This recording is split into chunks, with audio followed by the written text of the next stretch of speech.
Hey everybody, welcome to another episode of Comic Book Weekly. Guys, we got a great show for you today. I am Mike from Comic Book Corner 2.0, Mike Spider Slayer, of course. And the one that's in charge of the news is Cat Comic Uno.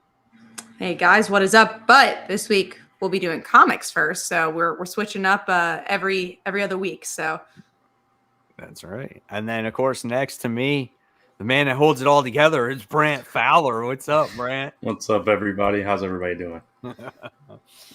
So we're, like I said, we got a great show for you guys today. We're going to get to that DC news in a little bit. Every other week we alternate between the news, and then we're going to talk about, the comics and all that other stuff. So today we're kicking it off with the comics. And guys, feel free to ask any questions anytime. We'll get to as many questions and comments as much as possible. Support the channel. Give this stream a thumbs up. Let people know that it exists out there in the YouTube world, of course. And let's get into it, kicking it off with these comic books this week. So, yes, there are spoilers. So, for whatever reason, if you didn't read this week's books yet, you're just going to have to tune out. But let's kick it off here talking about the Fantastic Four, the Reckoning War, Alpha, issue 1. It's such a long name. So brand new event, Fantastic Four event. I read this book. I thought it was okay, but I just thought Dan Slott did this huge informational dump, and I felt like he repeated himself over and over again about what the Reckoning War was, whether it was the Watcher explaining it, whether it was Reed Richards, the Watcher, explaining it, whether it was Nick Fury explaining it. It's like you must have heard what the Reckoning War was like 3 separate times. And I feel like this is a book that I still want to read, and hopefully it kind of simmers down a little bit. But it was okay for me. It just didn't blow me out of the water. It was just too much. You get the moon that blows up right from the start, and and then it's nonstop from there. I like the ending. What are you gonna say, Brent? No, go ahead. I was just gonna say I like the ending, but I was bored for most of the book. I'm more curious to see how it affects the main Fantastic Four series. This just felt like an event, just an event. That's it. Like your regular event. Like it's just action heavy. There wasn't much character development, which was weird because I feel like that's what Dan Slott's Fantastic Four run has been really great about. Yeah, I agree with both of you. It was. I don't want to say it was all over the place, but there was so much going on, and I didn't feel like the dialogue was as strong in this series as it is in Fantastic Four. And I don't know, it just everything felt a little bit off, a little bit, for lack of a better term, rushed. Yeah, go ahead, Kat. Sure. It just felt like it was too much, right? Yeah, it was just like, okay, we got this event coming, so let's just like slam everything you need to know into your brain right now, and keep driving that home. And this is what this is, and yeah, it's I don't know, it didn't really blow me away. So yeah, which I'm disappointed with. We were both anticipating. Well, all of us were anticipating. Yeah. It's just there was just too much. I just felt like it started off with like. I would have been fine if they just explored the whole Watchers gathering together and getting ready for this event that was about to happen. And then you wind up getting the moon exploding. And if we got to that, I would have been just perfectly fine with that and seeing things develop throughout the Fantastic Four books where this series continues. But it's just like it felt like a rush job. So I don't know if that was Slott intended that or if there was an editorial thing, but I don't know. We'll see. I think we need more of this story to make a determination of how this is going to turn out. Yeah, and again, we talked about this last week with continuity in Marvel right now. It's like so all over the place, and all the characters that were in this, Avengers, X-Men, etc. And it's like, wait a minute, we just saw a bunch of these in that thing, and then we just saw a bunch of these in that thing. When in the world is this taking place, and how are all these people in 4 different places at once? So, yeah. We do have a couple of questions here. So I'm going to start with Tevia's. Any opinion on DC Comics sales not doing well and people saying Superman Son of Kal-El isn't doing well sales-wise? Well, those people are liars and most likely homophobic because especially the book that The Kiss happened sold so well that they reprinted like 5 times. They reprinted it so much. In the book, like the other issues were selling so well, they had to reprint the old issues. So Superman Son of Kal-El is doing fine, so don't listen to them. And Tom Taylor has said it himself. He's like, oh, what can you do? Like when you have top 10 books of the month and still people think the book's not selling well. And for DC, I haven't heard that they haven't been selling well. I mean, we still have the complaint that it's only Batman books, but I think they're selling fine. There hasn't been like, DC's doing badly. I've heard differently though too, and I've seen some things for the too. DC Comics. Yeah, it's. If it's not Batman, there's no other books in the top 50 that have been selling. Oh, yeah. No, that is true. But also the only books that they are selling are Batman. Correct. Yeah, and that's the issue there. I think maybe that's what he means there. So I think Superman was one of those books, and there was maybe one other book that. But Superman was selling well, though. Do they mean just this month? Because Superman, since that Kiss issue. Since the Kiss issue, this I think is the most recent, maybe sales data or whatnot. But it's true. I mean, we talked about, and we'll talk about it more when we get to the Crisis event. You know, when we talk about that event, we'll go in more into, I think, DC discussion. So a little bit later on that. So what were the other questions? Well, I mean, the other one, if I can add something to that. Oh, sorry, Brand. No, it's fine. No, it's fine. With Superman Son of Kal-El, I don't know. I haven't looked at sales numbers and stuff like that. I don't know where things are at, but I know that we've talked about from a story perspective since that issue, the story kind of veered off and did this weird thing, and that we weren't enjoying as much, and that could have caused a dip in the sales. That's all. Well, especially because the arc itself has not been the main plot. It was like an Aquaman arc. So, and that's, like you said, coming from people who actually liked Superman beforehand, the John Kent stuff. So, again, I saw Tom Taylor mention about the sales recently, like in a week or two. So I feel like he's got to know a little bit about the sales of his own book. So I think Superman's probably doing fine. I do agree that the DC comics in general have not been selling well outside of Batman, but like I just said, there are only Batman books out. So what is it? Wonder Girl and Wonder Woman? Like those books. What other books exist outside of Batman now? The Aquaman miniseries and stuff like that. Yeah. Deathstroke Inc. I mean, and there's a few. Yeah, a handful. So little. Yeah, right. You know, when was the last time you saw a Firestorm book? Right? Well, the last time was when it failed for the New 52. I think it did so badly that they canceled it right away. Did it come out for New 52? Yeah, New 52. They had definitely had a Firestorm. Yeah. Yeah, it was like 8 issues. It was one of those like one of the first wave cuts. Like they cut like 10 books. Blue Beetle. That first wave. Yeah. Gotcha. Okay. All right. OMAC. Yeah, stuff like that. Still want it back. Yeah, no, I would love to see Firestorm. I think it'd be an interesting character, but it goes back to, does a character like Firestorm sell? But I think a character like Firestorm sells with a good writer and a good name. So if you get like Brian K. Vaughan on Firestorm, people will probably pick it up, you know? That's it. Did anybody ever think a Vision book would sell? And Tom King did a great Vision book, and it sold. You know, it like you said, Kat, if you got the right writer, artist, and story concept, then you've got a winner. No matter what the character is. Yeah. Well, I think that's been the biggest problem with DC recently. And again, we'll go into more bigger topic with DC with its Crisis event, is that it's spinning its wheels. And I'm not saying Marvel's not doing the same thing. I feel like Devil's Reign should be so much better than it actually is. And that feels like it's spinning its wheels. But where's the originality? Where is the Immortal Hulks? Where is the Nightwings? Where are these like distinct flavorful runs that I feel like, you know, in the era of Matt Fraction's Hawkeye, we had plenty of, and now we get maybe one out of how many titles?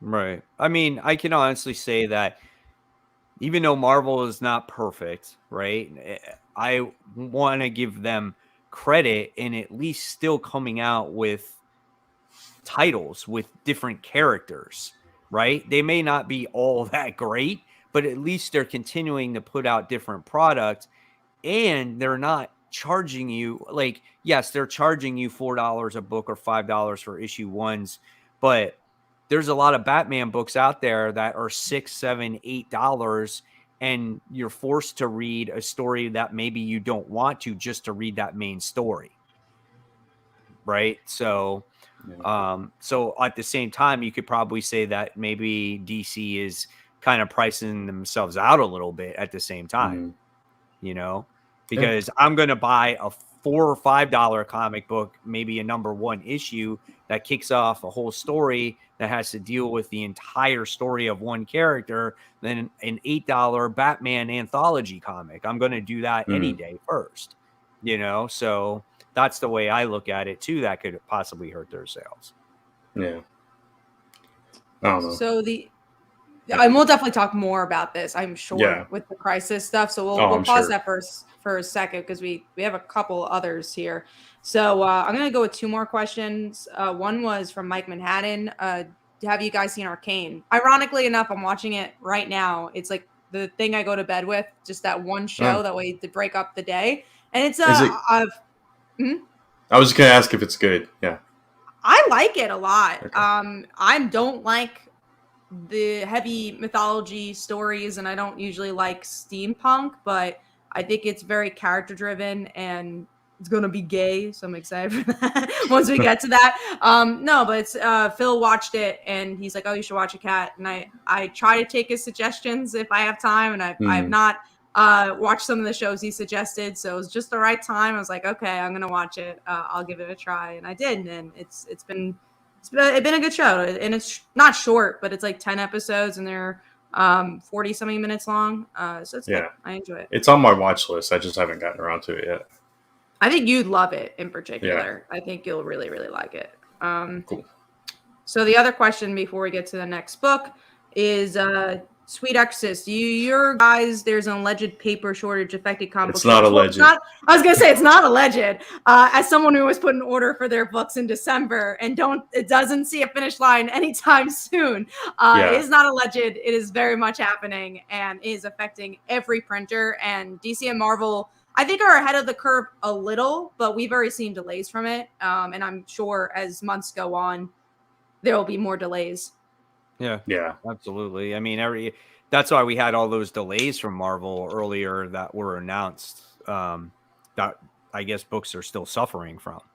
So everyone's suffering from it in one way, fashion, or another, right? And all right. And like Kat said, on the indie level, it's like we've talked to other people that have talked to several printers, and it's just across the board. It's a worldwide shortage. There's no alleged about it, I promise you. No, it's like really bad. This is the worst I've seen. The paper shortage is now. Like, we had the paper shortage back in last year too, like when the diamond lunar thing was happening around that time, there was like the beginning of the paper shortage. And now it's especially indie comics, there's so few people like our level that have been able to print comics right now. So it is crazy out there. And it's affecting all comics, and there is not a finish line to it. There's no near future where it's going to end, which really sucks. All right. Well, we're going to keep going. Thanks, guys, for the questions and the comments. I want to thank you guys for watching right now. Again, give this video a thumbs up and just making sure that people go out. Let them know that the show is on. And like I said, we'll talk about the DC Crisis event when we get done talking about the comics. So right now, we move on from Fantastic Four. We're going to talk about crossover issue 11. So this was we're about 2 more issues away from the conclusion of this.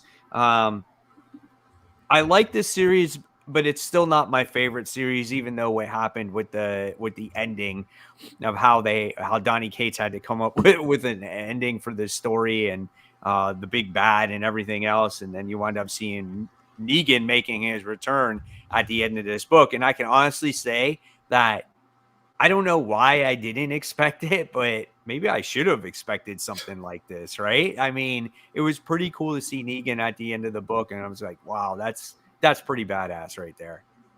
Yeah, I was not expecting that at all. I don't know why, like you, it's that I didn't think some of these bigger tier Image characters would be involved, but I just didn't see ones on that level, I guess. Right.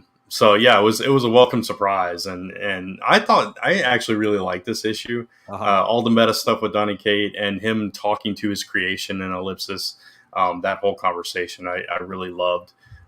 There was just different layers to it, like her saying this is supposed to be my story, not yours, and him being proud of his creation and that kind of thing. So I really enjoyed this issue.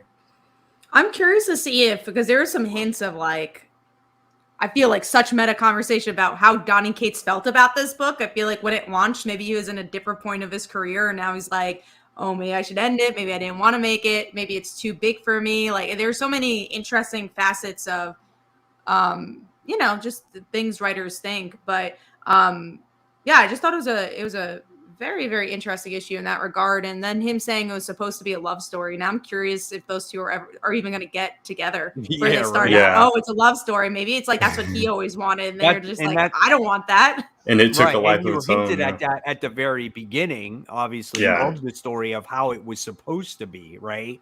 And then the whole narrative changed as the course of the story went, right? Serenity goes, so who was that guy at the end? I assume he was from The Walking Dead, but I don't read it. So that's the He's biggest big bad guy in The Walking Dead by the name of Negan. And he has a baseball bat by the name of Lucille, which is named after his wife that passed away from cancer in the previous, before the apocalyptic situation happened. So, that's who he is. So I like the book. I think it's good. I think it's very creative. I think it's very different. Like you guys said, it's very meta. For me, it's just too slow. You know what I'm saying? It's just like for 4 issues now, we've been standing around in a jail cell talking, and I enjoy the conversation, but I'm just looking for something just a little bit more, Right. So yeah, I get that, and I wonder if they're trying to drag it out so those big surprises hit harder. Right. Which the Negan one did for sure. Right. When they went to the baseball field, I didn't even, and I know we just it didn't do together. Didn't even register. But you should have, right? You're like, oh, they're going to a baseball field. Who are they going to see here? Like I really didn't even think about it, and I was like, oh man, that's such a cool ending, and I hope it gets people excited for this book because I think it kind of goes with what Mike was saying. I like this book a lot. Like this issue I loved in particular, but there's like 10 issues in between where I'm like, nothing is happening. Right. So when it's good, it's great. When it's not, it's just like, oh, should I be still reading this book? This is going to be such a good trade read, though. I mean, probably reading that all together, it's just going to be so good. It's good commentary. Oh, sorry. Good. I was just going to say I saw a post by Donny Cates on social media today. Right before we came on, and he was like, somebody was complaining about him being in the story and how it turned it into fanfic and they weren't going to read it anymore. And he was like, if me getting to be in a story playing with some of my favorite toys is fanfic, then heck yeah, it's a fanfic and I love it. So and they I must thought it was not cool. Get what this book's about. Like if they thought that was fanfic, they're like, whoa, they really missed the point of what this book is. That's funny. So Serenity goes, Lucille, and the big bad in a zombie book is I guess that's supposed to say human. Human. Interesting choice. So, Serenity, this shows you that you need to read The Walking Dead because The Walking Dead, it's not a zombie book. It's a very character-driven book set in an apocalyptic world. And what makes the book so good is the characters in the story. It is very well written. And if you have not ever read it, I definitely suggest you read it. Yeah, it's like the zombies are just this annoyance, this nuisance that, yes, it kills a lot of people, but they're just kind of the backdrop for everything else going on. And it's more an exploration on how society breaks down in an apocalyptic event and turns on each other. Right. They eventually become like flies on the wall. That's what the zombies are. It's just a premise to start the story. That's really it. So pretty cool stuff there. Bear F, I've been getting each of the issues, but waiting for the art to end because I heard it would hit harder as a trade weight. Yeah, probably right. Definitely right about that. All right. So Next on the list, we're going to talk about Batman issue 120. I like this book a lot. I had a lot of fun with this one, just with the whole Abyss situation, him dealing with himself being blind, working with that detective. Like they're teaming up with each other to try to find out answers of what's going on with Batman Incorporated. He tries to free them. And then at the end of this issue, you find out that that Abyss has them under his control, and they're called like the Dark Batman or something like that. I love the artwork in this story. I think this book is really good. I'm having a fun time reading it. It's definitely the best Batman we've gotten in a while. The art, the art's really good. I didn't love the ending with the Abyss twist. I was like, oh, that was fine. But I like the detective in Batman a lot. I was like, this feels different, and she feels different, and I hope that we get more of her. Like, it's cool just to get this human character not connected to superheroes working with Batman outside of the Bat family. Right. I like that too. Yeah, that partnership or whatever you want to call it is solid. The Abyss thing, I didn't see that coming either, so that was a nice little twist. But yeah, I don't know exactly where it's heading. I wasn't super excited by this, but it is a solid read. Gotcha. Yeah, I actually really liked it because the fact of the reason being is that I didn't see that ending. Obviously, when you see Luthor, right, you're like, oh, he's the one that's behind everything. He's the one causing all the problems. And Batman's freaking out trying to get answers. And then that's when they throw that twist. And I was like, wow, that was pretty badass right there. So I guess I'm just enjoying Batman because it's a little bit more grounded than it once was. And there's not this overabundance of characters. And I think that's why I'm enjoying it so much more. They slow the pace, which is nice. Like with the ending of Tinian's run in particular, things were really being thrown at you where you just didn't care at any point because it's like it's like you felt numb to it all. Right. Yeah, exactly. Yeah. So, and this particular story takes it completely out of all that stuff that was going on because he's, dealing with Batman Inc. So it feels different. Yeah, it's good. Yeah. All right. So speaking of that, now we're going to move on to our number 5. Brant, what's your number 5? My number 5 is, let me find where my list is. It's a new book from AWA called Primos. I heard that was good this week. Yeah, it was a solid read. It took the concept of, how everybody wonders like where the Aztecs went and, the aliens built the pyramids and all that stuff. It kind of takes that it uses that and makes it part of the story. So like this guy, I think he's a Mayan. If I'm mistaken, somebody correct me. I apologize. But his like descendant is this kid, and him and his cousins become these superheroes that have to defend against this guy, this really ancient guy's brother who's gone to the dark side, who they refer into the book as some kind of like cosmic, like a Mayan Thanos or something like that. And it's kind of cool because like the dialogue's really fresh. It's like it's not what you expect in a superhero book. It's just like these young kids saying like, I'm like freaking Dumbledore here because he gets magic powers and that kind of stuff. And he's got like this future sight, and it was just a cool book. And the art was really nice. It was by Carlo Barberi that did the Super Sons books. So it was really tight, crisp art as well. So I enjoyed this first issue. I thought it was a really good start, and I really got into the characters. That was what I loved about it. They felt like natural, real characters, and it was set in a setting that you don't normally get. So, gotcha. I was going to check it out, but my shop didn't have it. So, yeah. And Barberi does the artwork in Spawn as well.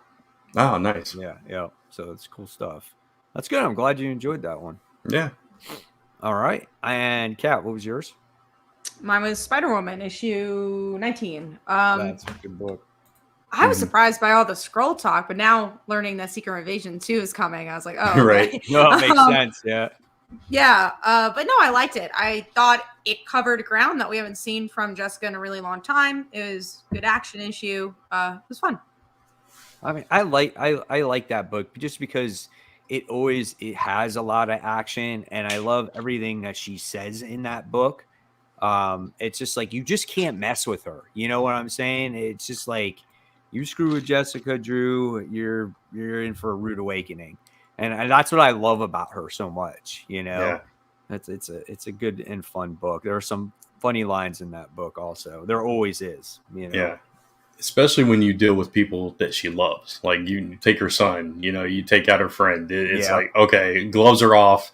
I don't care who you are. You get in my way, you're going down. Right. And like her zapping Spider-Man and trying to decide which Captain Marvel she's going to take out and stuff like that. It's just, it's fun stuff mixed in a very serious story because there's strong history between her and Veronica from the Skrulls, from Secret Invasion. So, yeah, it's such a good book. It was a really good issue. Absolutely. All right, and then my number 5 was once again Detective Comics. This issue was a good issue for me. I'm just enjoying the story. I just like seeing how this whole place is crumbling apart little by little each issue that you find out. And in this issue, you find out that for sure Psycho Pirate is behind this whole Arkham tower, and it's a con. The whole thing is a con, so he can get money, so he can fund this whole thing, and just it's like a quick rich type of scheme. And so the doctor's using Psycho Pirate's powers to hypnotize all these people to think that they're cured or they're calm or whatever it is.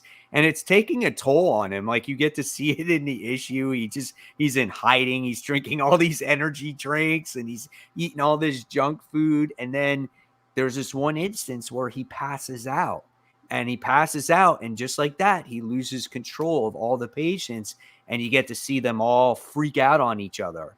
And that was kind of another crack in the foundation there before the major event actually happens. So I loved seeing all that stuff. I loved seeing how things is starting to crumble apart, and it was fun for me. I had a good time with it. Yeah, this is my number 7. I enjoyed this issue too. It was like you said, those scenes. It was like energy drinks and like I don't know if they were supposed to be like caffeine pills, but there was pills all over the place. And he's just like he's being forced to stay awake this whole time to control all these people, and he just like passes out, falls out of his chair on his face, and it was crazy. And I liked learning the history of how he became involved with it. And then you get to see Helena and Dick jump into action as well. And I'm even enjoying the backup story. I don't know where that's headed or what that ties into really, but that little kid that the Penguin took. It's interesting. Yeah. All right, cool. Welcome to the new viewers on the stream, guys. Thank you for joining us. Definitely, if you're new, like I said, we will be getting to the DC talk with the new events after we get done discussing our comics. And so now we're moving on from our number 5 picks, and we're going to be talking about another new number 1 this week, which was Sabretooth issue 1. Kat, did you read this or no? I did not. I did not pick up Sabretooth. I did not think she was. So what did you think, Brant? Did you read this one? I did read this one. It doesn't seem like you wanted to. I don't think I'm going to read the next one, but it was fine. It was an okay story, but it just I thought maybe it was going somewhere different, and by the end of it, I realized I wasn't interested in the story that they were telling. That's all. Like I thought he actually got out, and it was gonna like I don't know. There was gonna be some subplot, some subterfuge going on, and it just seems like it's all in his head. And that just doesn't interest me at all. So So I liked it. I thought it was cool. Obviously, you got Doug, who is in, kind of makes a deal with Sabretooth to where his body is still trapped in Krakoa, but he gave him the opportunity to free his mind. So where he could do whatever he wants. And in his mind, it's all real, right? And so basically what happened is he's done everything that he wanted in his mind, but now he's become like this person that's in hell of Krakoa. Like he is the king of hell in that area, in that realm.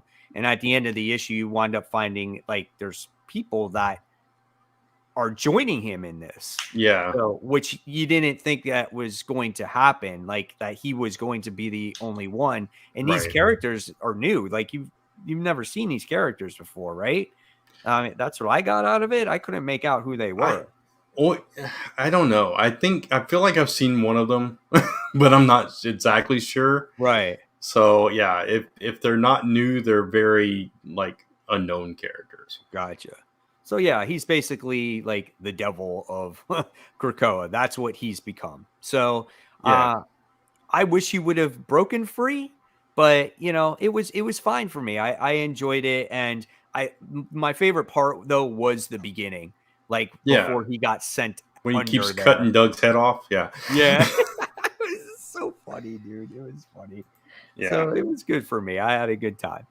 All right, so let's move forward then. So we're going to talk about Nocterra, issue 7. So, Kat, I'm not going to recommend this issue to you because you jinxed it for us. Like, you know how you said it was like super dense? Well, this issue was super dense.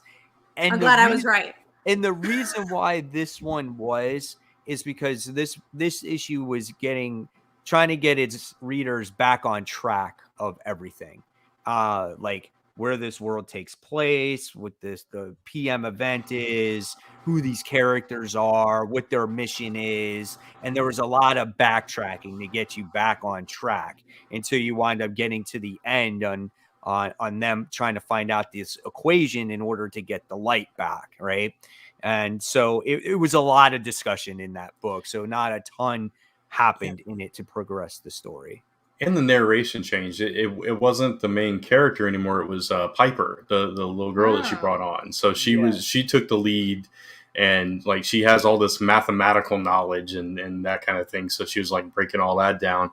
The only other interesting thing in it though was the Blacktop Bill stuff, because we find out there are more people like him. Yes, but he kills them all. Yeah. And he's learning, like he's trying to figure out how to converse with the I forget what you call the dark creatures, but he's learning how to converse with them, and they're telling him not yet. And so there's more to that. Like there actually is a consciousness behind these creatures now. So, but yeah, it was not. I don't know. It was not the most exciting issue of this series, and I'm a little concerned going forward, but we'll see how it goes. Yeah, we'll Keeping see you how it goes. updated. Yeah, be off my pull list for. I so wanted it to be good, though. Yeah, be like, oh, this is the best issue ever. No, I mean it's not even in my top 5. No, not mine either. Yeah, it wasn't even there. All right, so let's move on. Let's go and talk about a series that's probably most of us in our top 5, and this is Dark Knights of Steel issue 4.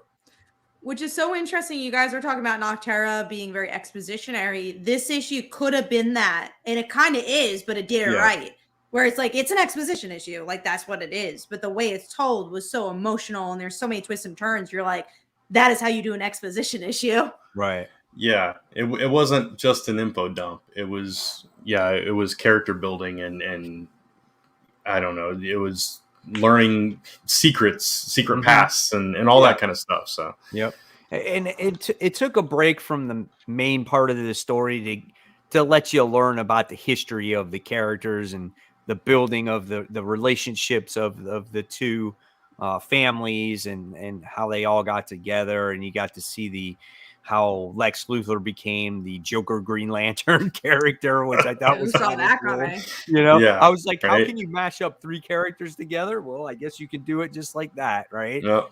So, but what was also interesting about this issue was like the drama between the elves and the Waynes, but by the end, they're still friends. Like that was interesting to me. It's like after all this cheating and affairs, it's Martha who asks Lara, like, oh, can you take care of Bruce? Like out of all people, you could tell, like, even though that happened, they still were friends, which is weird. Yeah. He couldn't bear children. So he looked at it as like a blessing in a way, that actually happened. So I don't know if you caught that. He wasn't able to have kids. Like he couldn't produce for sure. Yeah. It was interesting, but still an affair. But and Lara, Lara being able to take on the responsibility of raising a child that her husband had with another woman is, that was a huge thing. Yeah. Yeah. So it was interesting though. It's just like Yeah. I've never seen that type of arc unfold that way. So I was like, oh, that's Right. really cool. And this is still like DC Comics in a superhero book, but it felt kind of soap opera-ish in a good way. Right. But yeah, it was not pleasantly surprising, but I was not looking forward to this issue as much because I was like, oh, it's gonna be an info dump, and it really wasn't, which was cool. Yeah, I had the same concerns. Even going in, like flipping through them, like, oh, it's just going to be that exactly exposition info dump, and yeah, I enjoyed the actual story once I read it. So, all right, so let's continue now with our number 4. Kat, what was your number 4 this week? Mine was Batman. We already talked about it. All right, and Brant? Mine was Serial number 10.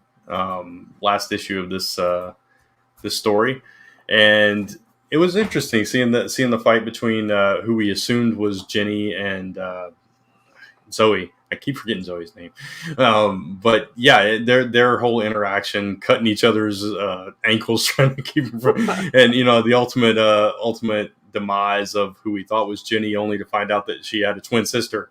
And she's off somewhere. Of soap operas. Yeah, speaking of soap operas, but it was a solid ending, and it left it open ended to where they could pick this up he could pick this up if he wanted to, Terry Moore. So I really enjoyed the way that this came to the conclusion. I think this was a stronger issue than some of the ones in the middle. So.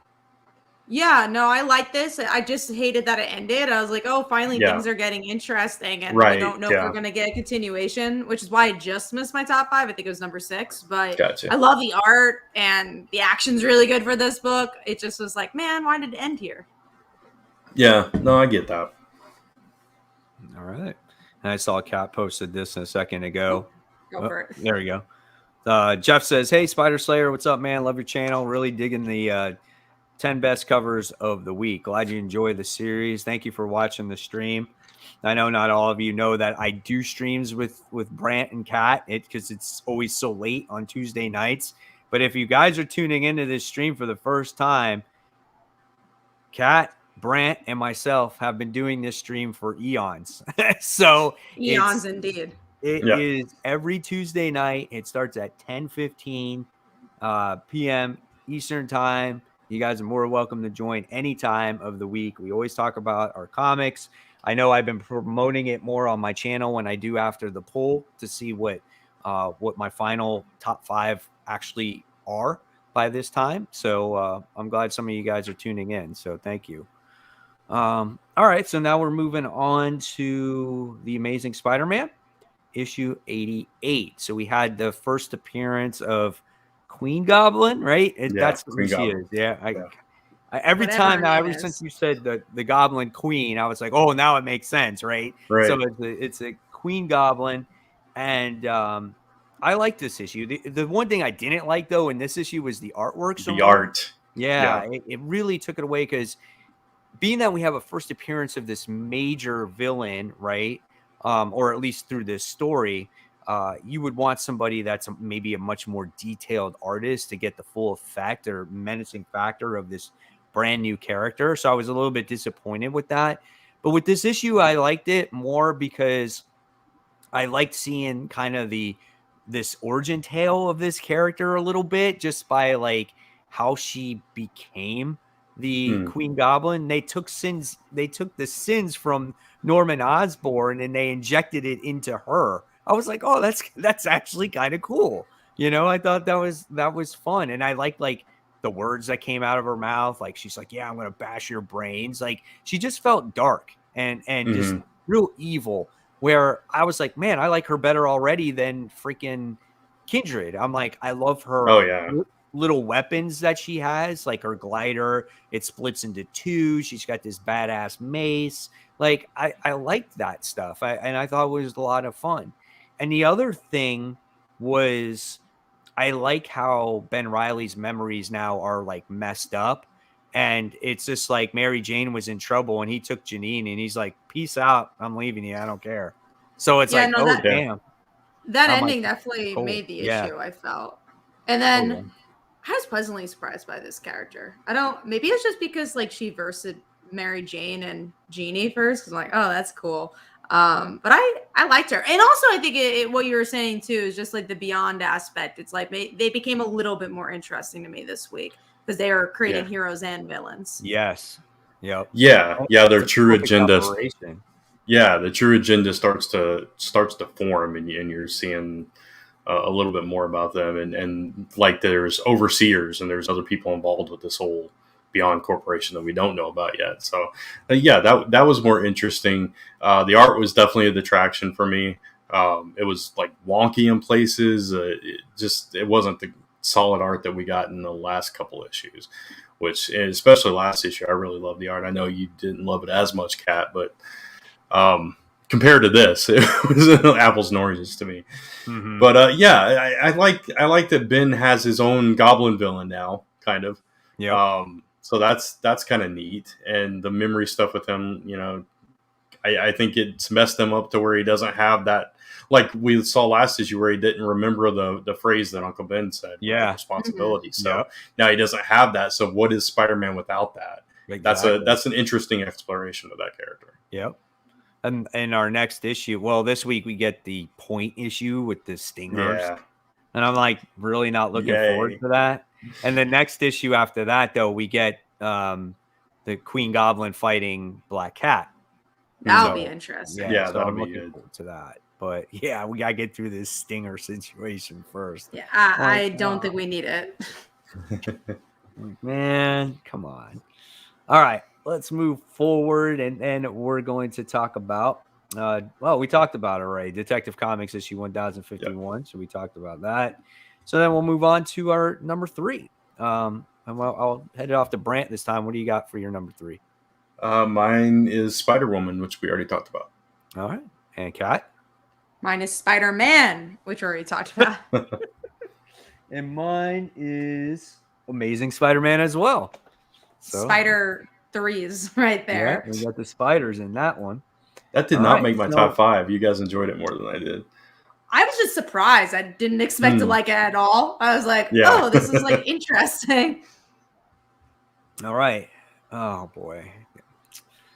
I'm sad that you picked this up. I'm sorry to hear it. Spider-Man. I'm trying to be nice. So this was the unofficial continuation of Nonstop. Yes. Spider-Man. Oh, yes. Okay. And so it felt very 90s to me, the artwork. And I'm going to say that wasn't a bad thing. Like I like the artwork in the book, right? However, the story or lack thereof was this? So disappointing. And it does such a bad job at explaining anything on how Spider-Man became this way. What is this weird kid that he's trying to rescue in this island? Like, I don't. And why is he teaming up with Baron von Zemo?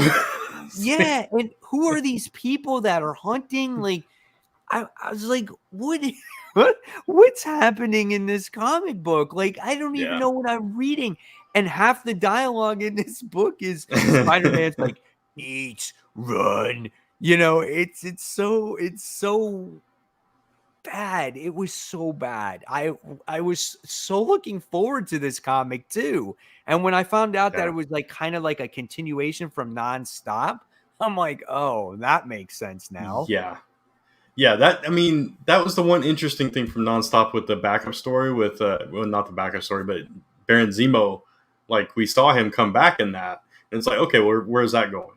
And I actually enjoyed Nonstop, but this, oh my goodness! Like you were talking about that dialogue, the eat, run, and stuff, and it wasn't even dialogue; it was just like sound effects, like plastered all over the place. Yeah, and Zemo's like talking, and he's like a heroic character in the story for some odd reason.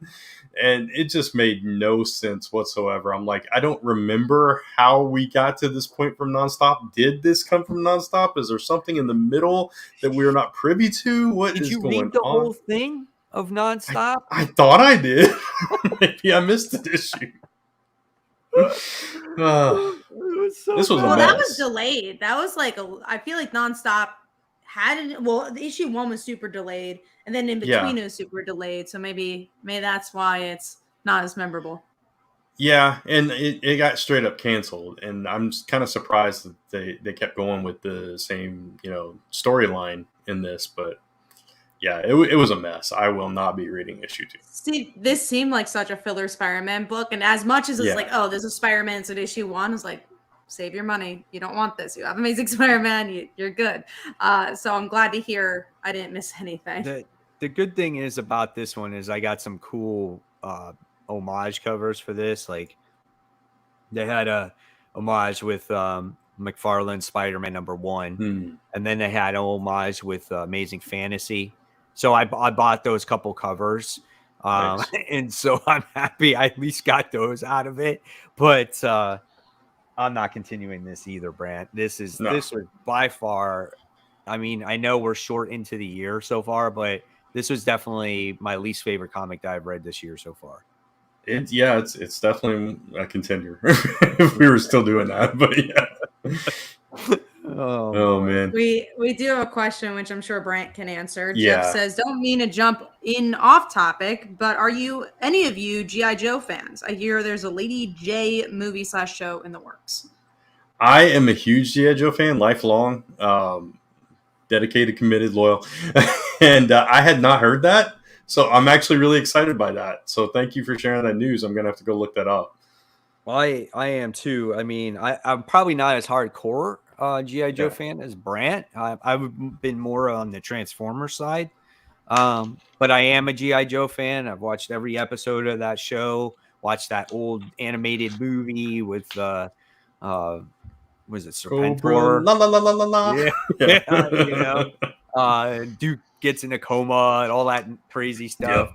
Cobra Commander turns into a snake. Like, I love that movie. But if there's a Lady J movie, dude, I'm definitely on board for that. I mean, come on, you can't turn down Lady J, right? Right. It's a cool character, right? So I think that's cool. The movies need to be better. I feel like those movies that were bombing. Yeah. The Snake Eyes one was okay. But I mean, and I understood the changes they made. I had no problems with the changes they made, but it was better than like the G.I. Joe movies, and especially better than that first one.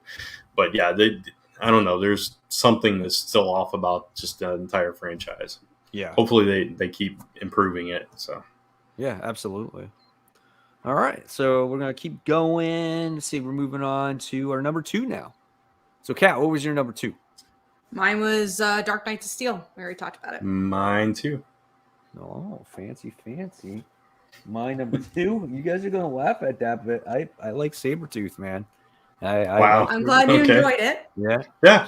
I thought the artwork was really good too, and the kind of the creepy factor. Maybe that was part of the reason too. Yeah. So, all right. So let's talk about Daredevil, Woman Without Fear, issue 2. What did you guys think about this one?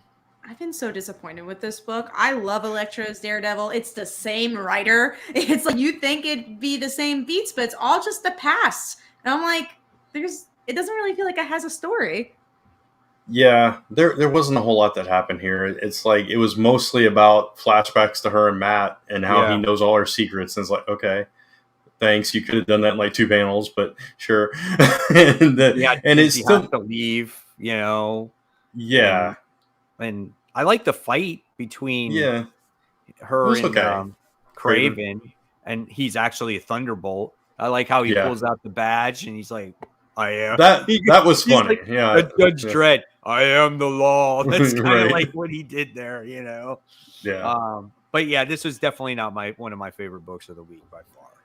Yeah, I agree with you, Kat. I've been disappointed by this. I was hoping for something a little bit stronger. We do have a super chat for $5 from New Type. How would you compare Beyond with Brand New Day in terms of execution, writing teams, etc.? For me, in spite of the Mephisto retcon, I feel Brand New Day had good stories. If I had to compare it, even though I don't love either, I think Brand New Day is better because it has Peter as the center of it. If you mean like, is that what we're comparing? Writing teams, Honestly, who was besides Dan Slott? Who was the writing teams in Brand New Day? I don't remember who were like in that circle of people. I don't remember either, but it was probably stronger storytelling. This one, because there's so many, I think maybe because there's so many creative teams that it hasn't been as cohesive as it could have been. I can tell you one: Bob Gale, Barry Kitson, and Mark Farmer. That's the one. I don't know who they are. I know Barry Kitson. I know that name. But yeah, it's like because you have so many creative teams involved in this one. It's like there are certain really good issues, and then there's certain really not good issues, and then other stuff in between. I don't know. That happens anytime you have like multiple writers on something. Usually, yeah. I don't know. I would have to say I would have to agree with you, Kat. I think Brand New Day, as much as I hate the outcome of that story, was probably better. I think it had a much larger and more. I'm not saying that this doesn't have a purpose to it, but this feels like more of a stall tactic. I was just gonna say it. It's a stall because like, we don't have a creative team, right? Yeah. And so I think they didn't know who they wanted for their creative team, so they're like, let's wait it out. Yeah, it takes me back to what was it, the 600s where they were doing creative teams every 2 or 3 issues. Like the shed storyline era. I think that was around. Yeah. I don't remember which issues they were, but that was in the 600s, I think. Yeah. Yeah, it was like Dan Slott was one of those writers that they kept rotating to and eventually he took over. Yeah. Right. That was right before Dan Slott took over, and he did he did Big Time. And I think that was like one of the first stories to come out, and then it went to then at issue 700 was when Spider-Man died. Right. So and that's when it makes sense as 600s. So I think that was around the time they were doing the double shipping, right? Like that was when they started that. Yeah. Three issues a month, I think, is what they were doing at the time. Just like now. Yeah. Just like now. Mm-hmm. Exactly. So all right, well, let's move forward here now. So that was that one. So we're gonna jump into our number one, and then we'll talk about that DC news. So number one comic of the week for me was Batman issue 120. That was my favorite. Okay. I think me and Brand have the same one. We'll see. You guys have Knights of Steel, don't you? Yeah, or crossover. No, Dark Knight Steel for number 2. Is number 2. Oh, that's right. Okay. Yeah. So yeah, crossover. There you go. Same number 2 and 1. Nice. Yep. Yeah. And we both had spiders for number 3. Yeah, that's true. All right, so there's all the comic talk. So now we're gonna jump into the main thing here. We're gonna talk about the Dark Crisis arrives on Free Comic Book Day, which I think is always kind of good to do. Like if you want to get people into a brand of comics, well, why not release it on Free Comic Book Day with a big event coming, get people excited and hyped up for it, and you could get new readers on it as well. You could. I don't know if you want to for Crisis. It seems very confusing for new readers. But who knows though, because this could be, and I know we've said it before, but this could be the beginning of something very good for DC Comics. Maybe this could end the whole Bat thing and maybe eventually introduce more characters again to the readers of DC. I could only see that if they're relaunching like they have in the past, where they're like, let's do a new slate of books. I don't have hope for this. But we've been teased a Crisis every single year since Doomsday Clock. They're like, this is the Crisis. No, just wait. This is the Crisis. No. You thought last time was the Crisis? This is the Crisis. I'm so tired of it. I don't care. Will I read it? Of course, because we review comics and I want to be in the know. If I didn't review comics and I didn't want to be in the know, I wouldn't read this. I'm not that excited for it. The only thing I'm interested in is that Williamson's writing it. But even so, we haven't even read any of the other Williamson stuff. We have not read Justice League Incarnate. I read maybe the first or 2 issues of that, and I didn't love it. So I'm like, I don't have much hope for it, sadly. Yeah, that's a good point. I read the first issue of Incarnate as well and didn't continue there. I I want to believe in your optimism, Mike, and I want this to be. I'm going to be optimistic. Yeah, that's good. I'm glad That's someone the whole- is. That's always been, and we're all kind of like that. That's the whole Yeah. reason why I love comic books, because I always try to look on. There's always negatives, all right, but I always try to look on the positive side of comic books, because if you're negative about every single comic book out there, you're going to wind up hating it. And even though you may not enjoy something, you never know when it's somebody else's first read. So No. they could read it and they could really like it. And you know what? That's okay. Just because we've read comics for 20, 30 years, to us, we get jaded by it. You know what I'm saying? But to put out all that negative energy out there and say that, oh, this comic sucks, you still got to point out the good, because For sure. again, there's something for somebody out there that maybe has never read comic books, you know? Yeah. And a good example of like some events surprise you. Like I think we've gotten, at least for me, like Devil's Reign. I was like, oh, now I'm in event fatigue. I wish this is better than it was. But then I read King in Black issue 1, and remember, I wasn't even gonna buy it. I was like, I don't want to get it. I'm not even reading Venom. And I think in recent years, that's one of the better events. So, and I know those are all Marvel stuff, but War of the Realms was a nice surprise. Things like that. So I'm not saying that this is going to be bad. I'm just worried. Where I see from Marvel and DC currently is that they, with their events, they are like, well, with Marvel, it's more of the sake of, we have all these movies coming up. We need Secret Invasion, which we're going to talk about later. We need all these like things we've done in the past for the new readers, which is like what you just said. Like, you never know when it's a new comic. So in that sake, that's okay. I do wish we were getting new stories alongside that. I wish like Secret Invasion was one thing, and then here's this totally new event for a new movie in 10 years. But DC, I think, is just trying to find themselves in comics again. And maybe in movies as well, but they just don't know who they are anymore, which is really sad to see. Yes. I agree with that. Like, DC needs to do something.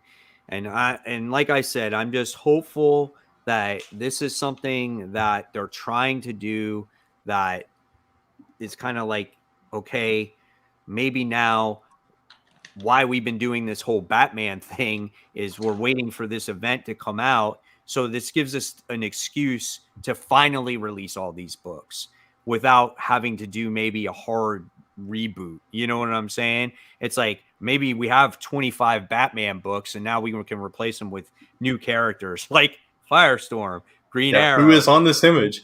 Yeah, he's getting his own book. Yeah. Right. and all these different characters, like maybe it's a chance to do that again. I honestly would rather see all these different characters get books than all these different Batman books. And I get Batman sells, but I can tell you that probably all of us out here that read comics are getting tired of the oversaturation of Batman titles out there. Batman's actually on this thing twice.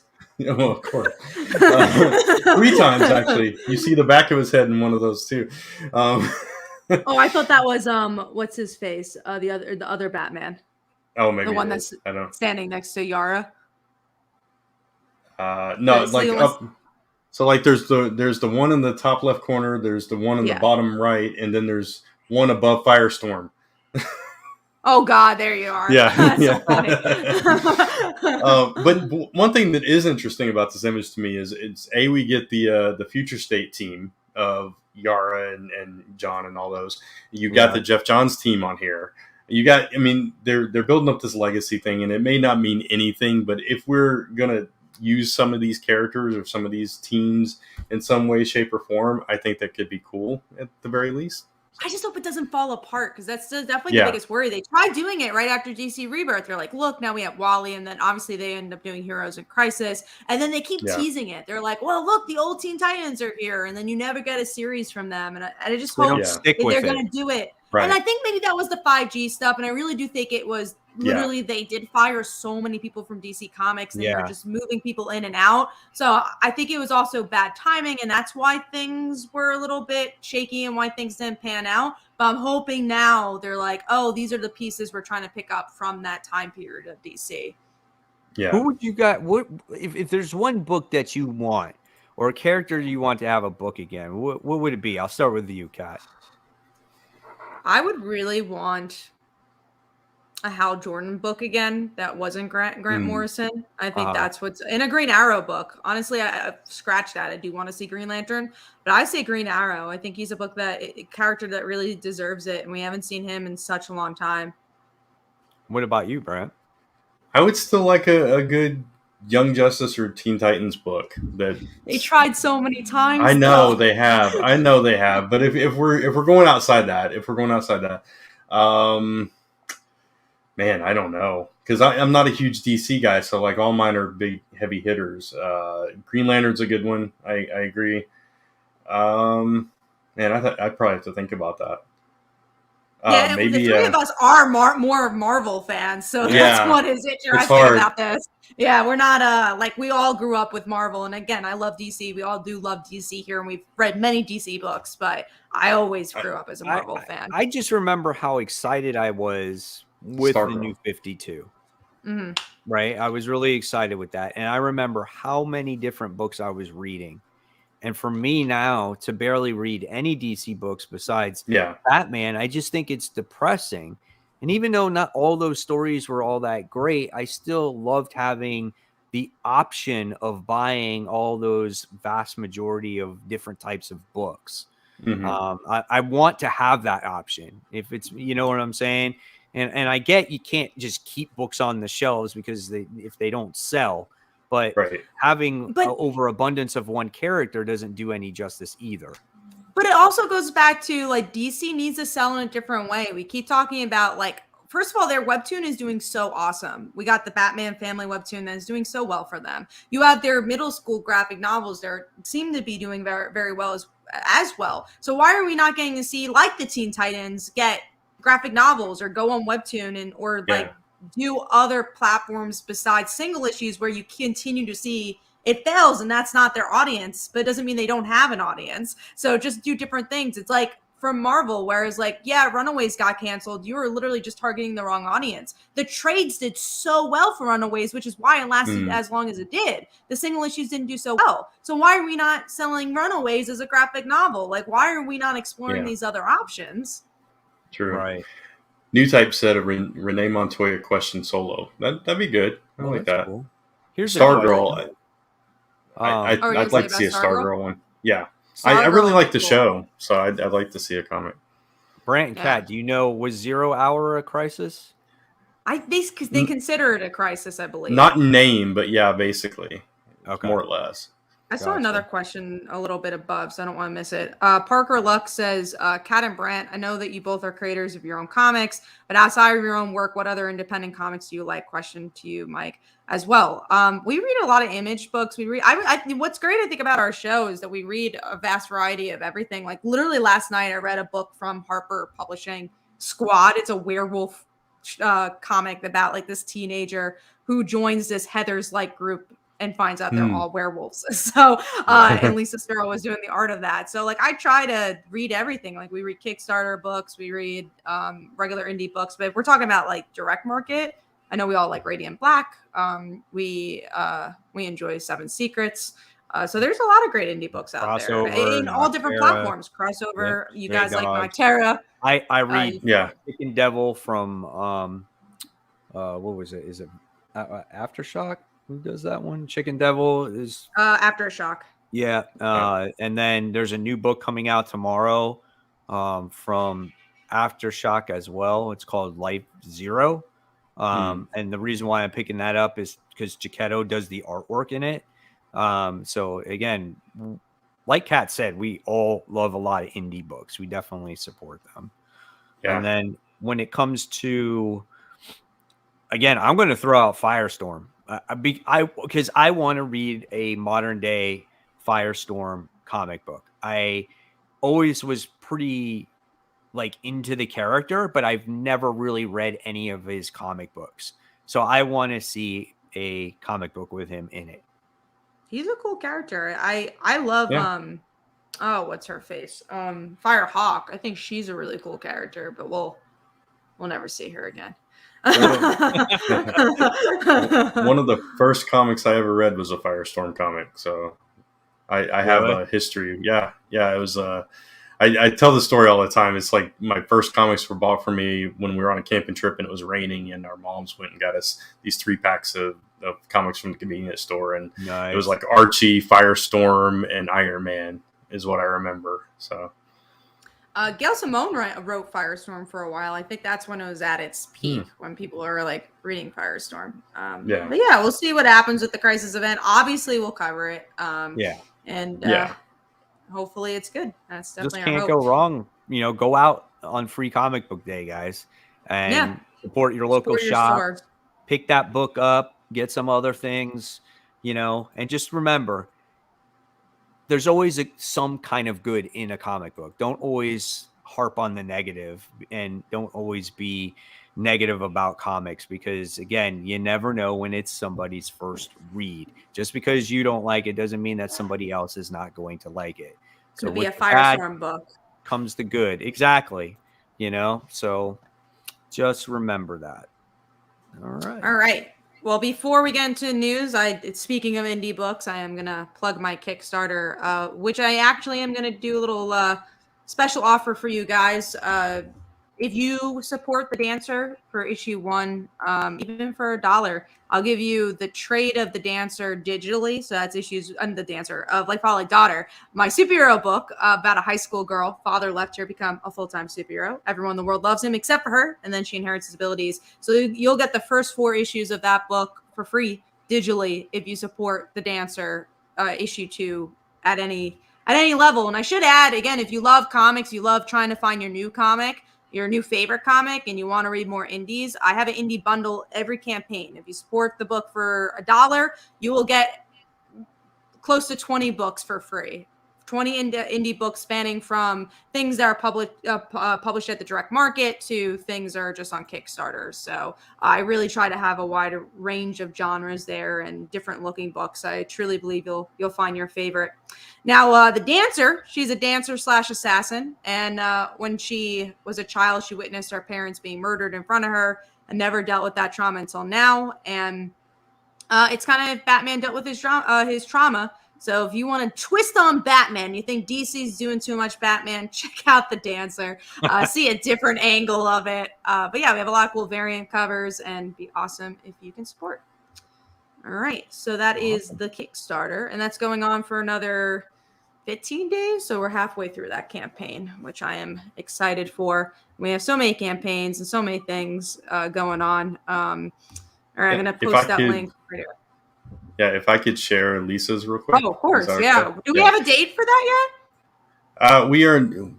I don't want to put the date out there yet, but it's very soon. We just want to make sure everything's together. But this is Bloom Pretty. It is a mature fantasy story of romance, obsession, murder, and plant people from an all-female creative team. Here's some of the art. These are character sketches. There's a panel from one of the pages. It will be full color. Still waiting on some of the colored pages to come through. But this is a landing page you can sign up to and read more information about it that's not on the pre-launch page. So I'm going to pop that link in there. But this is my wife's comic, and it is coming very soon. So keep watching my social media or at Last Number Press for more details on that. Awesome. Also, I totally forgot about the Like Father, Like Daughter trade. The way you can get it is just to let me know you backed it and you watched this show. So you can message me on Twitter or message me on Kickstarter and let me know you watch Comic Book Weekly and you want the free book and you backed. So that's all I need to know. Any other information for Bloom Pretty you wanted to let the audience know, Brant? They can go to there to sign up for the pre-launch page, bloompretycomic.com. Very cool. Now we are going into the news for this week. We'll start with our media news since there's only one piece, and that is Dakota Johnson has been cast as Madam Web. This movie's still happening.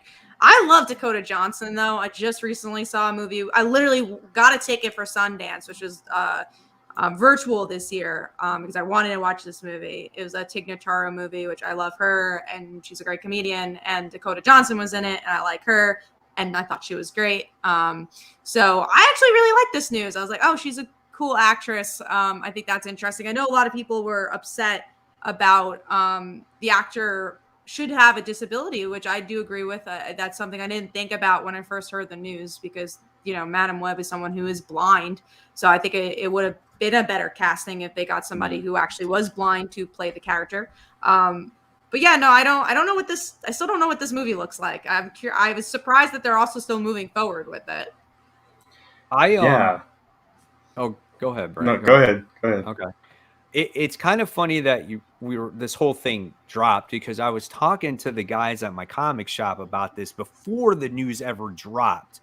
And I was telling them, I was like, they were talking about, oh, Madam Web should, they're going to eventually introduce a Madam Web. And I'm like, yeah, but are they going to introduce the old Madam Web or are they going to introduce like Julia Carpenter Madam Web, right? True. And so, Dakota Johnson definitely could be more Julia Carpenter. Yeah, that's for sure.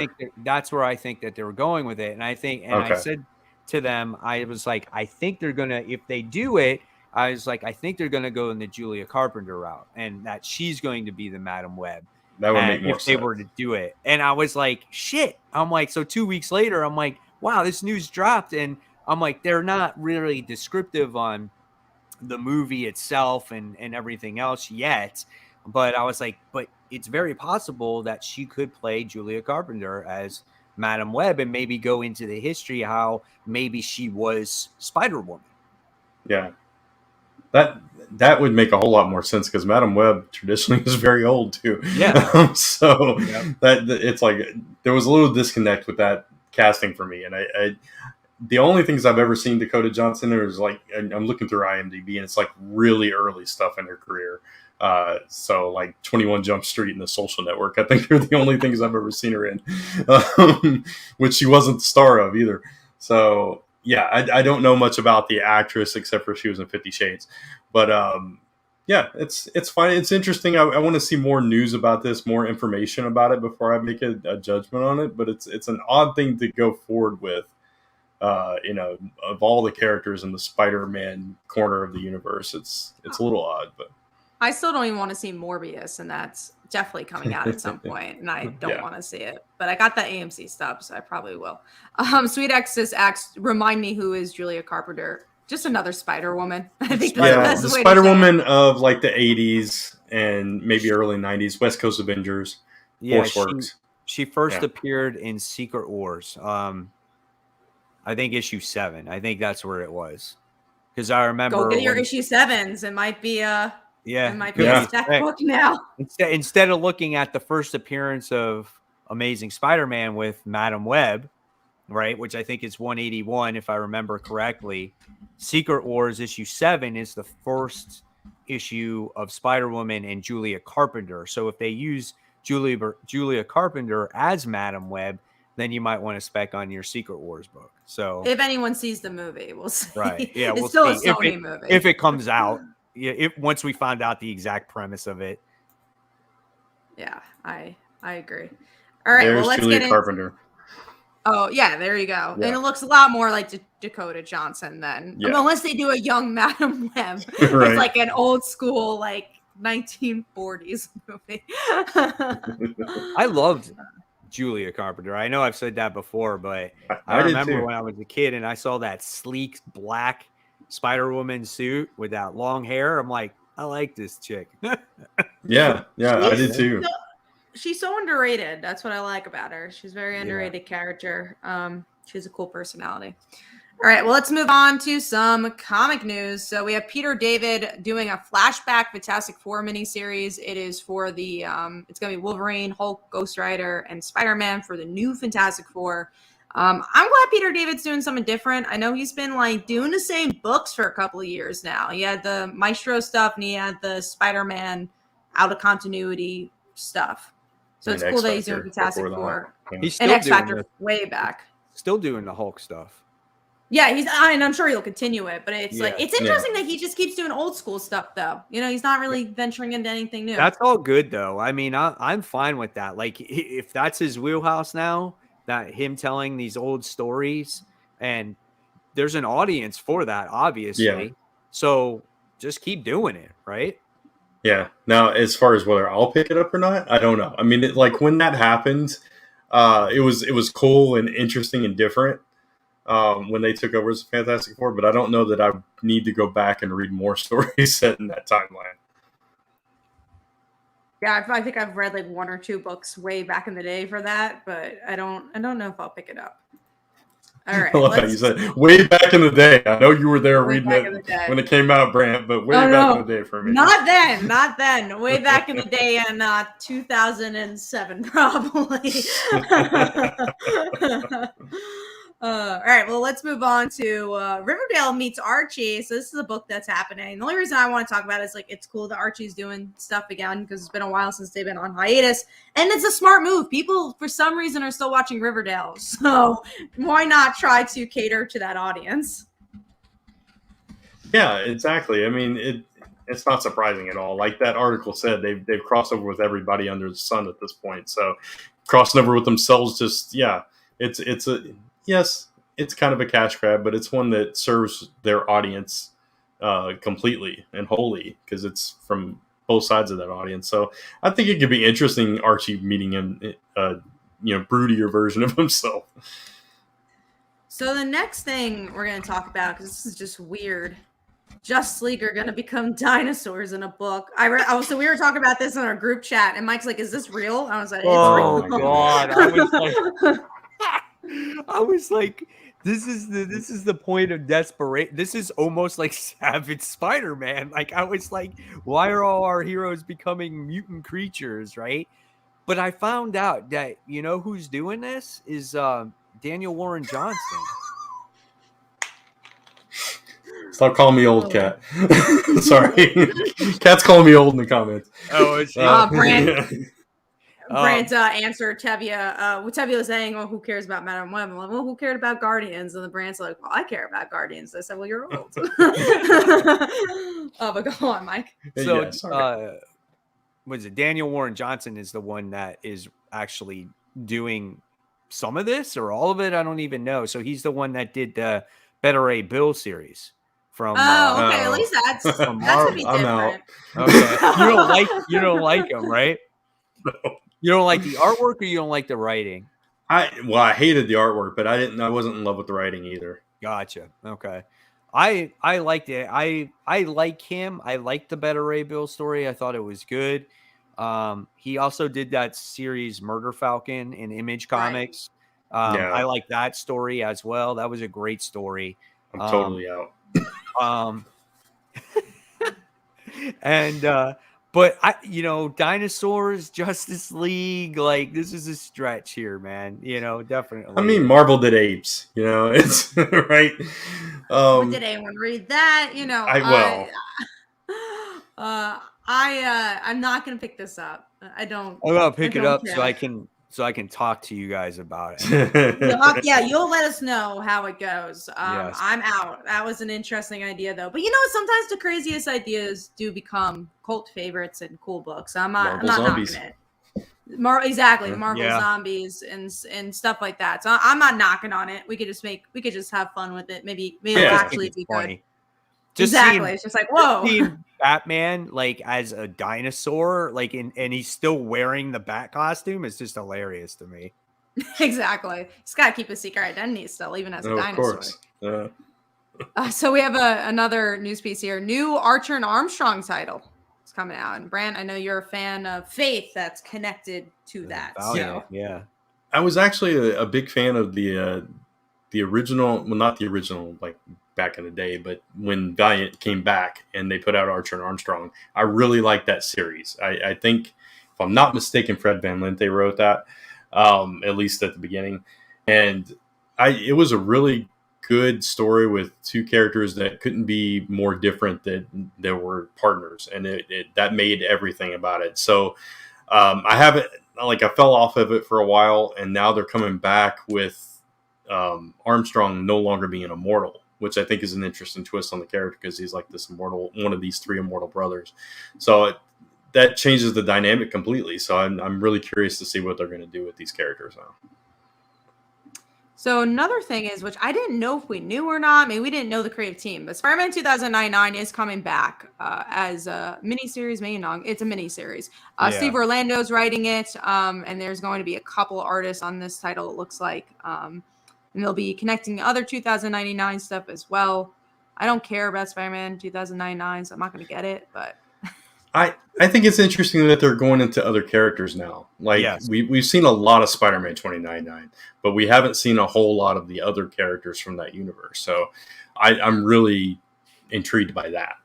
Yeah, absolutely. First off, before I get into it, I just want to say thank you for everyone that's watching the show Yeah. tonight. We got a decent amount of viewers. So, Yeah. I mean, we're not breaking the internet, but we do have like 50 people watching for this late at night. That's pretty awesome. So thank you guys. And please give this stream a like so others know that it's out there so they can watch it post live. That really helps. And we go live every single Tuesday. So this is not a rare occurrence. We do this every Tuesday. So hopefully guys can check it out. So my thoughts on 2099, like Brant said, they are exploring a couple different characters. I actually think I saw a video on this, and I think they're introducing a female Winter Soldier 2099. And then there is... They had a Captain America. There's somebody else years ago that I wanted to say that came out also. Yeah, I remember that in the Venom book, they showed the Captain America. I think the Peter David Spider-Man 2099 right also had the Captain America way back. You're right. So I'll probably check it out. Yeah, I hope they explore the X-Men from that era. I really like that X-Men team. That would be cool. Yeah. So the two bigger news pieces this week, this literally was trending on Twitter. So I'm actually friends with this person. So I want to say congrats to David Papose, who is now a Marvel writer, who I've known this for a couple of months. So it's cool to like hear it out loud and that, this is happening. So he's doing Savage Avengers and he has a really interesting team.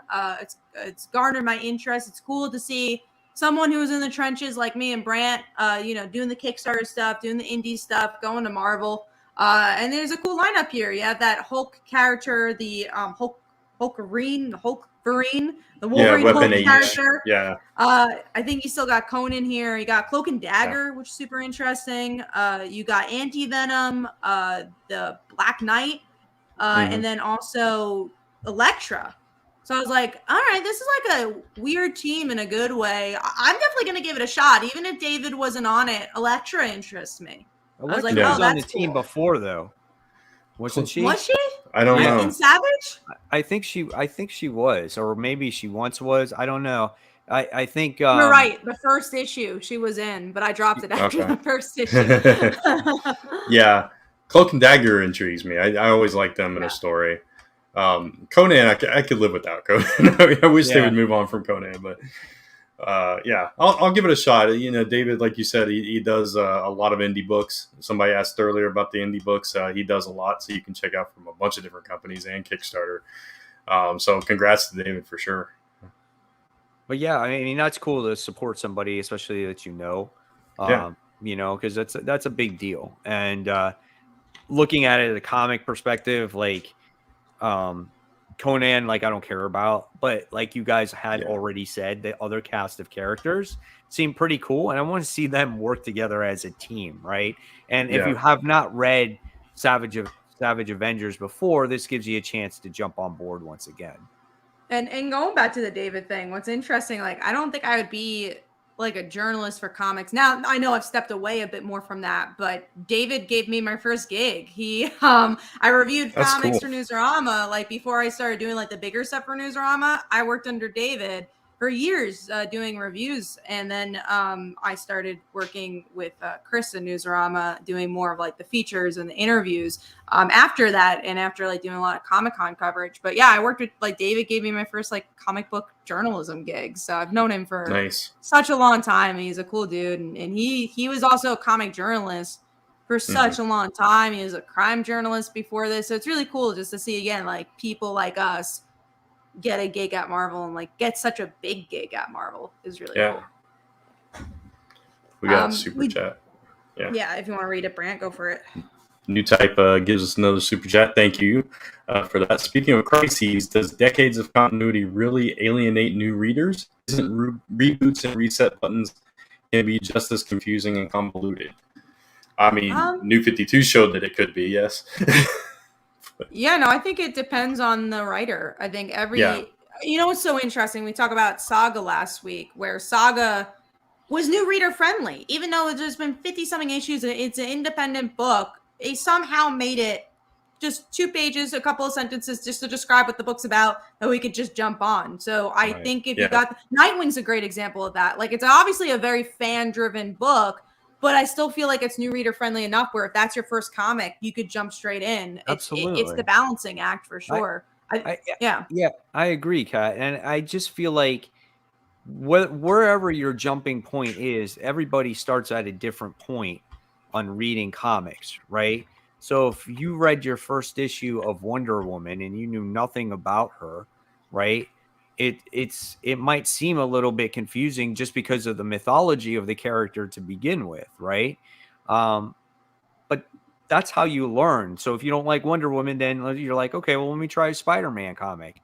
And that could be the story that you like. And then once you find out that you like that character, then you make that decision. Do I make that leap and go backwards and read the history of the character? Or do I just continue from this point forward?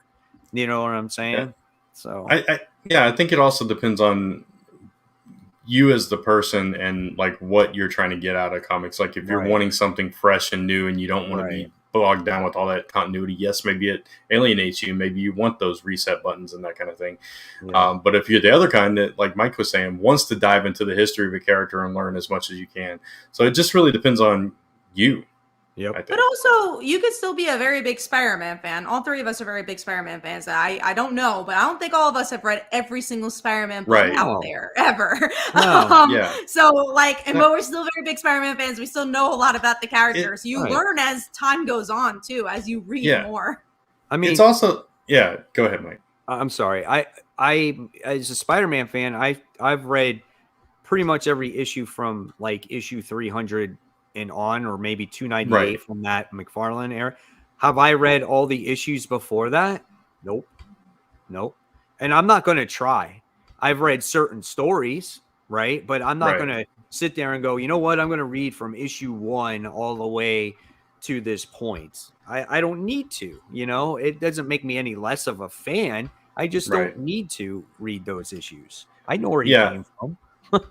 And even though, you know, we as fans kind of rag on, do we need to hear Batman's origin again, Superman's, etc. That is something that comics does well, that they keep reminding people, you know, where these characters came from. And they keep retelling that because new people come in and don't want to wade through all that continuity. So that is something that is necessary if it's done in a way that's not like super repetitive. You know what I mean? Look at Batman and Robin. It's a really easy, or Robin and Batman. It's a really easy 3-issue book where if you've never read a Batman and Robin book, or you don't really know much about Dick Grayson, and maybe the mainstream audience doesn't know as much about Dick than they do regular Batman, it's a great book to pick up. And it's like, but it was still so much fun for people who do know everything about Batman and Robin. It still was told so well. And again, it goes back. It's a balancing act. And if you're a good writer, it's like what Stan Lee said. It's like you never know what will be the first issue for a reader. But I don't think it means that you should like hold their hand and be like, all right, guys, this is what comics are. Like, I like, because that's boring to the people that have been reading it for years. Yeah. And that's why now you can understand why they constantly do, creative team switches or new volumes, because they want these stories to be out there for people and to make it easier for them to pick up. That's why they do that now. Yeah, exactly. So we have our last topic here, which is Secret Invasion sequel. We talked about the DC side of doing the same thing over and over again. And now we have Marvel, where I feel like the one thing I'll say about Secret Invasion, and I feel a little better about, is that we actually haven't had a scroll series or story in a really long time. So I feel like, unlike Devil's Reign or even Civil War 2, I'm like, I've seen this before. It's been recent that I've seen this. This, I actually feel like we actually haven't seen much from the Skrulls in a long time, and I don't mind revisiting it. Yeah, I mean, there was that 5-issue miniseries a while back. Yeah, it was about that family. Yeah, which we actually liked. So. Yeah, and I feel like stuff like that planted the seeds for this. You know, it's like we'd see little sprinkles here and there, if you look back, and like the in Fantastic Four, them getting the Skrull child, now they're caring for him, and different things like that. It's like they're reminding you that, hey, the Skrulls are still out there. You know what I mean? So I like the way that they've kind of subtly built up to this, and because we haven't seen it in a while, and I really love the concept of Secret Invasion to begin with. And even though we didn't get as many big twists as maybe we would have liked to have gotten in that original story, maybe they could do that now. Maybe there's some bigger plan here that, that I would love some big twist, like this major character that we've been following all this years is not who we think it is. Oh yeah, stuff like that would that. be pretty cool. Yeah, that would be pretty neat. I'll like every Marvel event, I always give it a try. Yeah. I pretty much read them no matter what, if they're good or bad. You read all of them too. You don't drop it usually. Yeah. I tend to give it 1 issue or 2, Yeah. and then I'll drop it. I like them. Now, do I buy all the tie-ins? No, I stopped doing that. You know what I'm saying? Unless it's like a Spider-Man event. But when it comes to these events, I like to try to read them all because I want to know what's going on in the universe, and I want to see if they try to improve on their events, or if one's going to surprise you. Yeah, for sure. We did have a question. I think it was from Tevia. Why can't we have one creative team for one book? In a perfect reality, I would love that. We all would love that, but it's time and money. Especially if it's like a sleeper hit, those people might not be paid as much as they like A-listers would be, and they sometimes jump off the book to get paid somewhere else for more bucks. I mean, look at the Substack stuff. That's exactly why Substack is happening, is for these creators to be paid more. And also, if you come from an artist perspective, schedules are really hard, especially if you're doing something like Amazing Spider-Man that's coming out 3 times a week. You'll never get one artist on that. Even a monthly book is hard. Like, that's hard to get all those pages. Like, it takes a lot, depending on how, like, some artists are really fast, but even fast artists, like, you can't finish so many pages at the same time. It's hard. It's also like, if you compare this to like actors on a TV show, sometimes they get bored with the project. They've done this show for like 5 years and they want to move on and do something else, test themselves creatively. And I think it's the same for writers and artists. They want to do something different sometimes, and telling the same story for 10 years may not be in their best interest. So they move on. So there's a lot of reasons. And that's all for the news, actually. So we are wrapped on that. And we'll start closing out the show. We had perfect timing on this one, guys. And thank you so much for everyone sticking throughout the show. Most anticipated, Kat. Oh, I'm sorry. Most anticipated, because we went the other way this time. Most anticipated is next. And after that, we're wrapping the show. Yeah. All right. So most anticipated. So we've got our top 3, and we're going to go over those. So we'll start with Mike this time. What is your number 3, Mike? My number 3 is, what do I have? Speaking of Peter David, we got Maestro World War M issue 1 that is getting ready to be released tomorrow. And I've enjoyed all the Maestro books. They've been a lot of fun, and it's just basically Maestro, defending his land at this point. And it looks like this time around he's going to be going against the Abomination, which I'm really looking forward to. So this is just an extension of just really Maestro's origin tale. That's basically what this has been. So I'm really excited about that one. Gotcha. And your number 2? King of Spies, issue 3. This one done by Mark Millar or Miller. I don't even know how to say his name. I don't either. This book has been really good about the spy who has decided to retire, and then he's developed brain cancer. He's got a year to live, and he's decided that he's going to take down all the people that have screwed him over the years. We find out that his son is against him. So his son is out on a hunt for him, and he's winds up sending out this new, I don't know what it is. It's this brother and sister that are twins, but one has no arms and the other one has no legs, and they're attached at the back. And they just look like they're some pretty serious stuff. So I'm very interested in that book. It's really, really good. Nice. Cool. And finally, your number 1. Number 1 is Radiant Black issue 12. We get the continuation of this story, and we were talking about character development and what makes a good story. This is what Radiant Black really does well, and we're going to be learning about the Radiant Pink character. And we find out that in this issue, it looks like that she's a social media star, and she's got to put away all her troubles and all her worries and go on that camera and have that happy face. So I'm definitely looking forward to learning more about that character. Also, we're leading into the Supermassive event very, very soon, and we have the new spin-offs coming up. So they're definitely building up to something, which is always cool. We love Radiant Black here.